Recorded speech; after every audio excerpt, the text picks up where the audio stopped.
सीधी मध्य प्रदेश। तहसीलदार गोपद बनास ने किया संचालित मेले का औचक निरीक्षण। भारी अनियमितता के साथ बगैर फिटनेस एवं अनुमति के चल रहे थे बड़े झूले। सीधी शहर में स्थित कलेक्टरेट कैंपस के बगल में संचालित विदेशी हवाई झूले मनोरंजन मेला में तहसीलदार गोपद बनास जाह्नवी शुक्ला द्वारा औचक निरीक्षण किया गया, जिसमें भारी अनियमितता पाई गई। मेला संचालक ने झूले की अनुमति नहीं ली हुई थी, फिर भी बड़े झूले चला रहा था।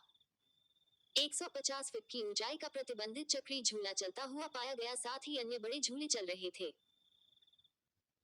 बता दें कि आए दिन प्रदेश भर में मेलों से हो रही झूलों से अप्रिय घटनाओं के कारण इन सभी बड़े झूलों को प्रतिबंधित कर दिया गया है। विशेष परिस्थितियों में बड़े झूलों की फिटनेस जांच कर विभागीय इंजीनियर अथवा एसडीओ द्वारा मंजूरी दी जाती है, तभी झूले चलाए जा सकते हैं। बावजूद इसके मेला प्रबंधक प्रशासनिक आदेशों का पालन न करते हुए अपनी मनमानी करते हुए पकड़ा गया है।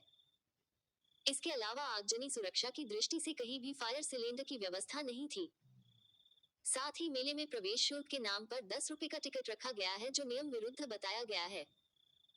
बताते चले कि अभी इसी मेला प्रबंधक द्वारा सम्राट चौराहा स्थित ग्राउंड में पिछले 4 माह से मेला लगा रखा था, जहां प्रवेश निःशुल्क था, लेकिन कलेक्टरेट ग्राउंड में मेला लगाते ही 10 रुपए का टिकट लगाकर शहरवासियों को हैरान कर दिया है। मेला प्रबंधक कर रहा टैक्स की चोरी। सूत्रों के अनुसार मेला प्रबंधक सफीक बख्श पिछले 4 माह से सम्राट चौराहा स्थित ग्राउंड में रेवांचल मेला प्रदर्शनी संचालित कर बहुत पैसा कमाया है। मेले में सबसे अधिक दुकान थी। प्रत्येक दुकान का प्रतिदिन का किराया मेला प्रबंधक द्वारा 700 और 900 रुपए निर्धारित किया गया था, जिसका प्रमाण मेला प्रबंधक द्वारा जारी किए गए अपने खुद के फेसबुक पेज के विज्ञापन में लिखा हुआ है। बावजूद इसके सरकार को किसी भी प्रकार का कोई टैक्स नहीं दिया गया है।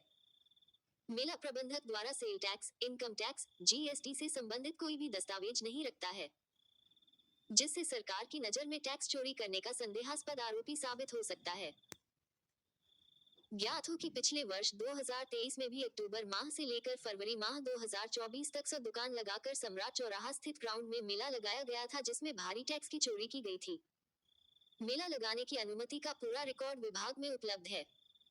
बताते चले कि इस मेला प्रबंधक के पास न फर्म है, न रजिस्ट्रेशन है और न ही किसी भी प्रकार का विभागीय दस्तावेज है।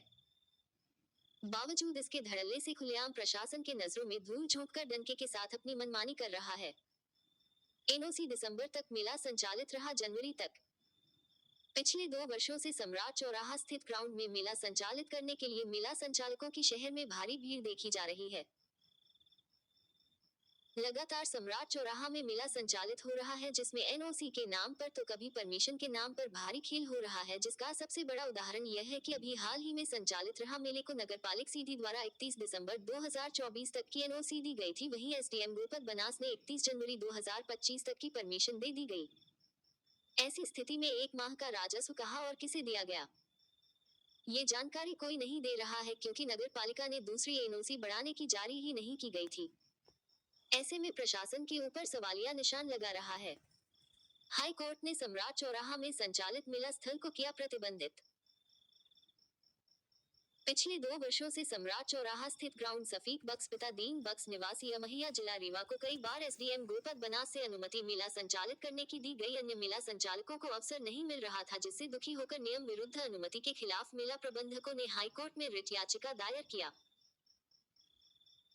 जिसके प्रकरण क्रमांक 16448 आदेश दिनांक 31 जनवरी 2025 को सम्राट चौराहा स्थित मेला ग्राउंड को प्रतिबंधित कर दिया गया है। साथ ही हाई कोर्ट द्वारा यह आदेश दिया गया है कि अब यदि कभी प्रदर्शनी मेला के लिए रिक्त भूमि दी जाए तो पहले उसकी टेंडर प्रक्रिया कर किया जाए। ब्यूरो रिपोर्ट सीधी।